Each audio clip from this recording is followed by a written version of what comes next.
Hey everybody, I think I made 11:11. How are you all? So, what's news? I'm going to wait to see if anyone hops on. I'm going to leave myself a message. Here come some people. Hello. I'm going to leave myself a message because when I do that, I can see your comments.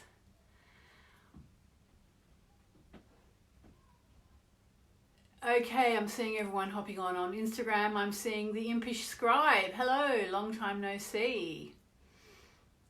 Hi guys. Let me know where you're from, guys, so I can greet you. Hello, Kathy. Where are you? Kathy Tunney. Hello, Lynn from Pittsburgh. Oh, I just love this. Hello, Annie Oakes from Queensland, Australia. Hi, Elaine. How are you? I'm good. I'm actually pretty good. Hello, good morning, Kezi. Nikki in Florida. Olivier Bourgeois in our living room. Hi, Monique. Where are you, Monique? I know you're in Australia. I don't know where. Karen Stride over on Instagram in sunny Provence. Very nice. Hi, Marilyn in Orange. Thank you for these sessions. Absolutely my pleasure. I mean, honestly, it's quite a thing. I'm actually really enjoying it. But every morning when I wake up, because normally in my working life, you know, I used to be a journalist, as you know, and a TV producer. So that was pretty hectic. And, you know, for some years, I would, you know, wake up every morning like the rest of the world and jump in the shower and get ready and go to work and all that. And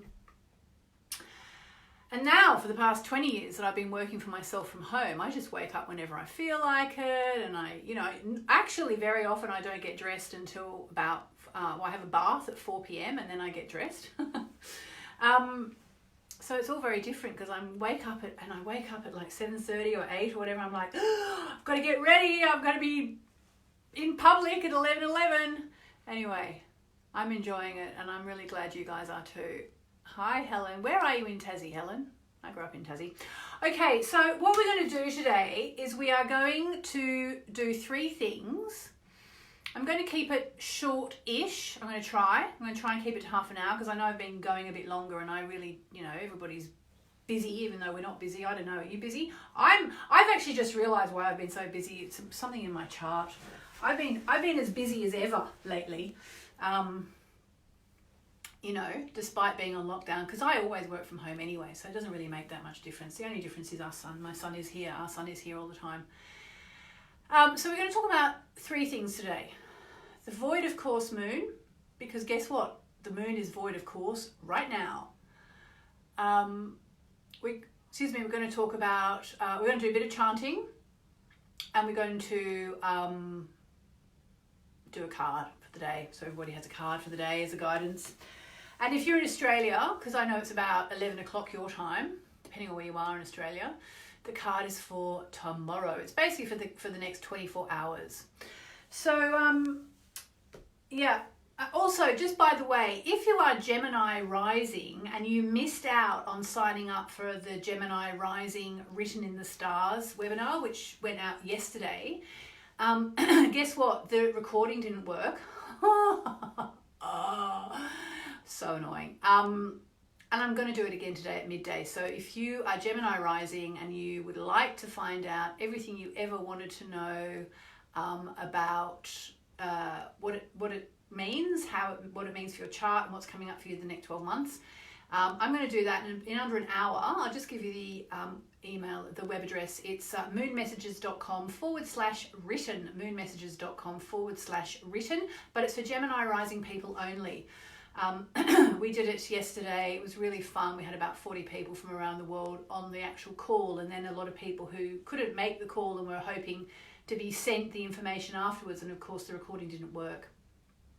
And so I just decided it's partly worked, and I was trying to cobble it together, and I thought the easiest thing is just to do it again. So we're doing it again at midday today. Gemini rising people, moonmessages.com/written. Okay, so let's talk about the void of course moon. Have you heard of this? And if not, you're about to find out about something that's actually really, really useful to know. If you're a moon lover, you really need to know about the void of course moon.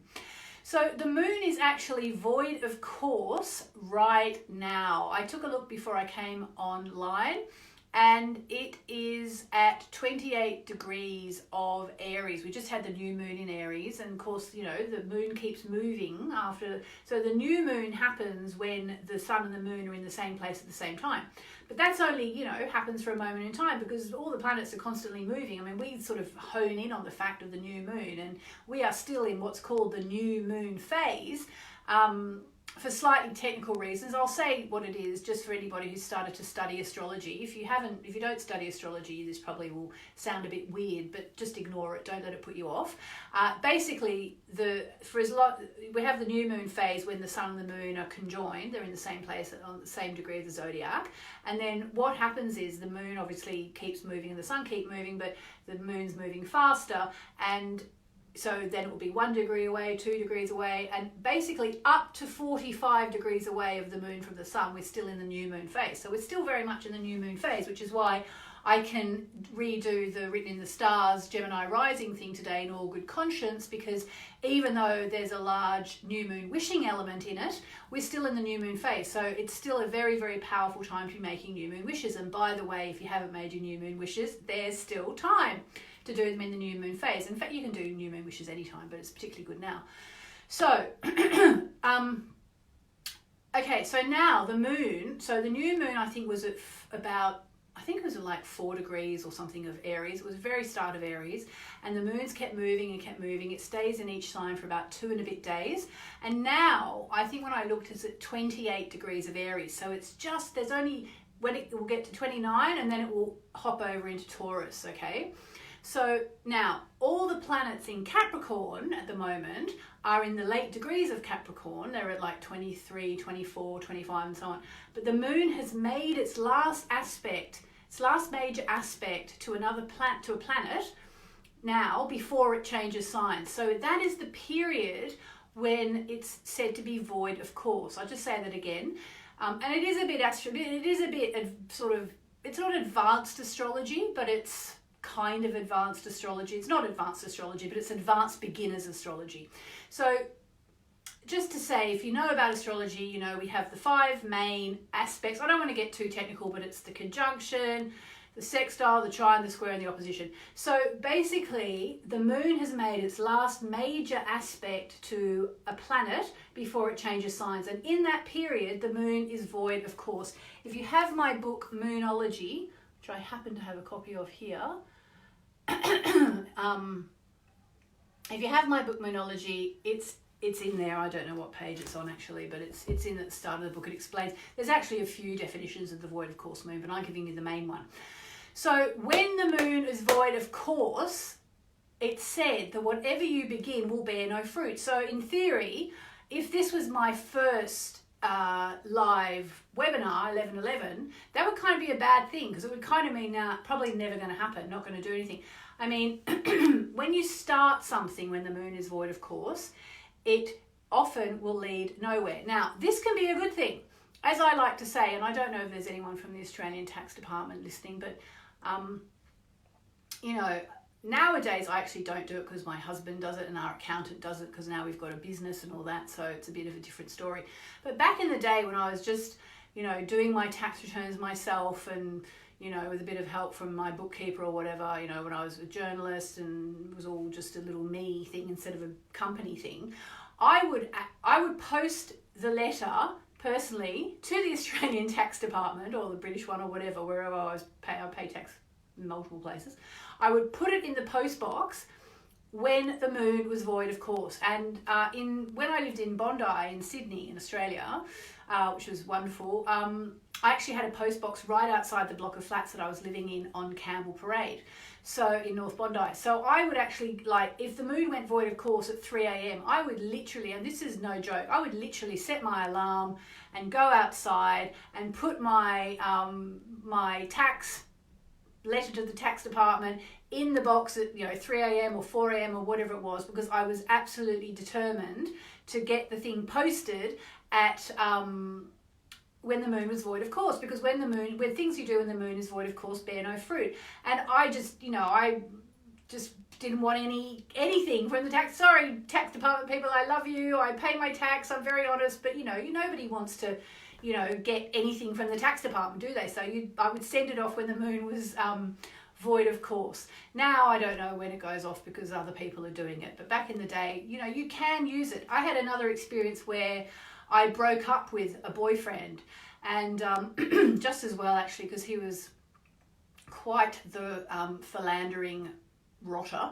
But anyway, I was very hooked into him, and that's another story. It's a kind of, in a way, it was the affair that undid me, that led to me doing what I do now.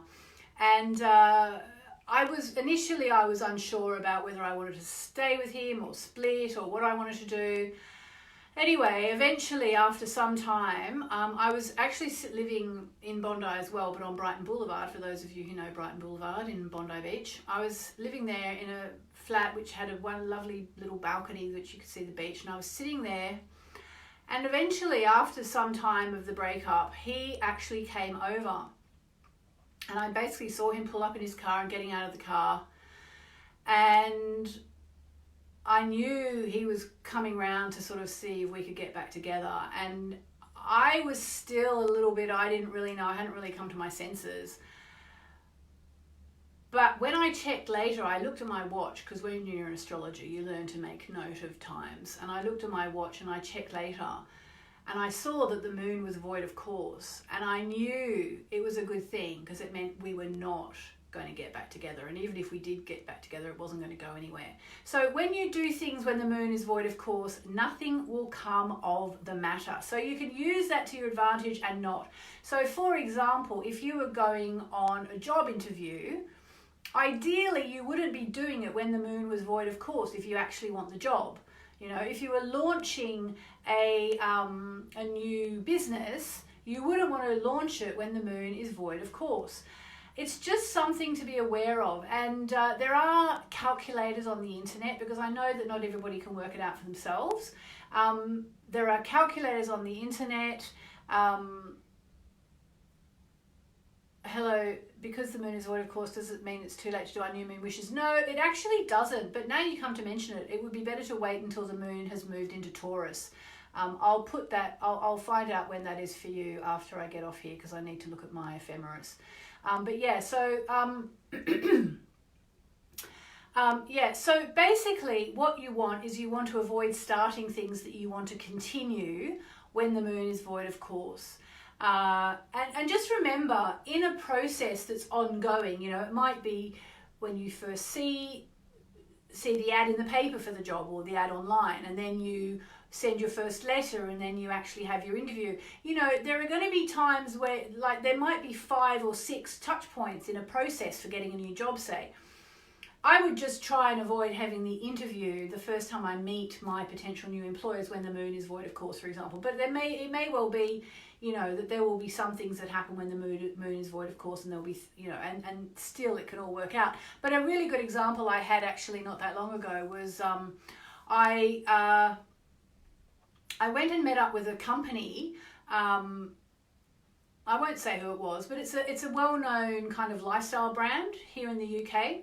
And we were going to have a meeting about me doing a night with them, doing a talk and so on.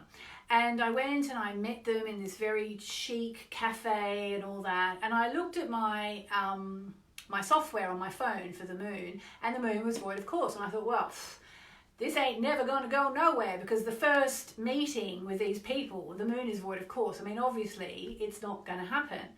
And, you know, bearing in mind I had emails about it and so on, but when the actual meeting was in the void of course moon, it was like, no, not going to happen. Anyway, so I had the meeting, and while we had sort of been led to believe the thing was a done deal, actually, they said, you know what, we're actually not going to do it after all. And I was like, well, I knew they weren't going to do it because the moon's void of course. And everyone in my team was quite surprised. They were like, oh, but hang on, I thought it was happening. They're like, no, we actually can't do this after all. And they were like, everyone was like, oh, okay, fine. And then they wrote back a day later and said, actually, we can't do what we thought we were going to do, but we'd still really like to do another date. And I thought, well, it's never going to happen because the moon was void of course anyway. So the date was fixed up. And I thought, oh, well, there you go. I was wrong. I really didn't think this was going to happen. And I also had an intuitive feeling about it. And we were like, okay, fine. So we put the date in the diary, and the date was this week. I think it was this Tuesday. And of course, what happened? It got cancelled because of coronavirus. So it never happened. So it's just a thing to be aware of. When the moon is void, of course, in my Moonology diary, I'm pretty sure I've given you a link so you can find out when the moon is void, of course. But just Google void of course moon calculator, and you will always know when the moon is void of course. Oh, okay, there we go. Jerry says the void of course moon ends at 8:34 p.m. WA time, or 8:34 a.m. Eastern Standard Time. Yeah, if anybody knows when the VOC, the void of course moon ends today, please put it in the comments. All right, we're going to do a quick chant for medicine, sound medicine for the world, and then we are going to, is 2020 void of course? I hope so, because then nothing will come of the matter. And then we're going to do a card for everybody. So start to think about your question. I've done my 108 chants today, but I'm going to do 3 more now with you. All right, so these are the words. Remember, Sanskrit. Let me read you something else from this. Did you tune in yesterday when I told you about this book, which I'm reading, Sound Medicine by Kulreet Chaudhary? It's great. Let me just read you a little bit from, here we are, a random passage about mantras, which we're about to do. The earliest mantras were directly perceived from nature by enlightened masters in a state of awakened listening, and then later composed in ancient Tamil and Sanskrit. And I am fairly sure, this, it was the Siddhas, a group of people in ancient India. The Siddhas were amongst the first to intuit that universal energy and vibration could be tapped by sound, which is what we do when we chant. These were ancient sages and rishis, or mystic seers, who more than 8,000 years ago discovered they were able to transcend consciousness, connecting to universal energy, once they were able to train their emotions and minds to stay still. Sound medicine. All right, so we are going to tap into the 8,000-year-old wisdom of the rishis and the sages and the siddhas. And the words are, we're going to sing them 3 times. Om Kreem, Kreem being the Bij mantra sound for the goddess Kali. Maha Kali, which basically means Mother Kali. Salvarogam, which means all diseases. Nasi, Nasi, which means destroy, destroy. And as you say Nasi, Nasi, please picture the virus being destroyed around the world, okay? It's medicine. Okay, we're going to start. And then we'll do a card reading.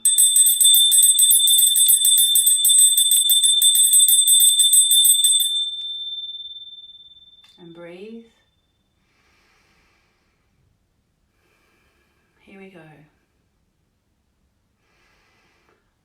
Om Kreem Mahakali Salvarogam Nasi Nasi. Om Kreem Mahakali Salvarogam Nasi Nasi. Om Kreem Mahakali Salvarogam Nasi Nasi.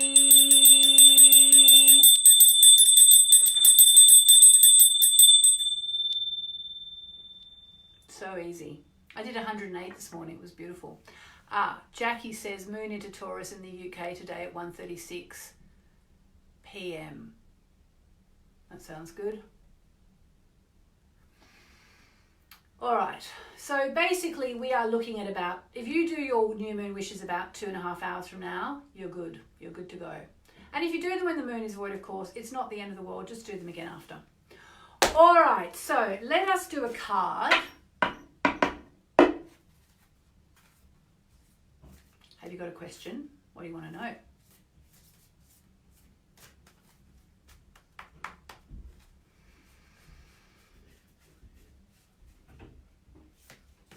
And let me just remind anyone who enjoys learning about the moon, we have our special new moon in Aries offer, by the way, which is if you want to know about how to work with the new moon and the full moon and the void of course moon and chanting and meditations throughout the year for 12 months, we have a super duper special offer because it's the new moon in Aries, by the way, let me remind you. And if you want to sign up for that, because lots and lots of people have, I should have put the link in the description, I'll put it in afterwards, but it's moonmessages.com/Aries offer. moonmessages.com/Aries offer. All right, here's a card.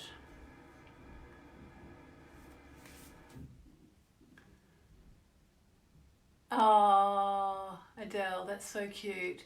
Just joined the chant and my 3-year-old just said, I know that one, Mummy. She's been listening in all week. How amazing is that? Ah, and here's our card. Who knows that card from the Moonology deck? Meditate and contemplate. So that's the message for us all today. So I'm going to just finish with a little gratitude meditation. Here we go. Just close your eyes and breathe.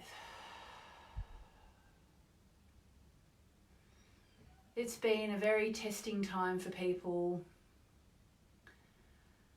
all being in isolation and quarantine, but it's a really good opportunity for us all to go within. So if you're somewhere where you can do it with me, let's do 3 Oms.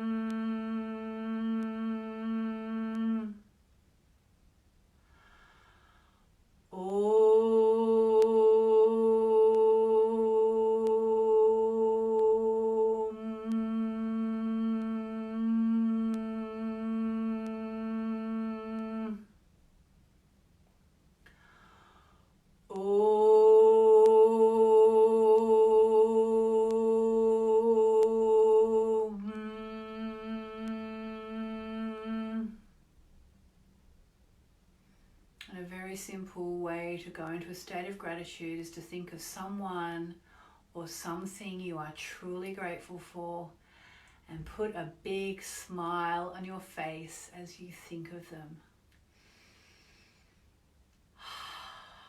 Just say thank you, thank you. I may not tell you enough, but thank you.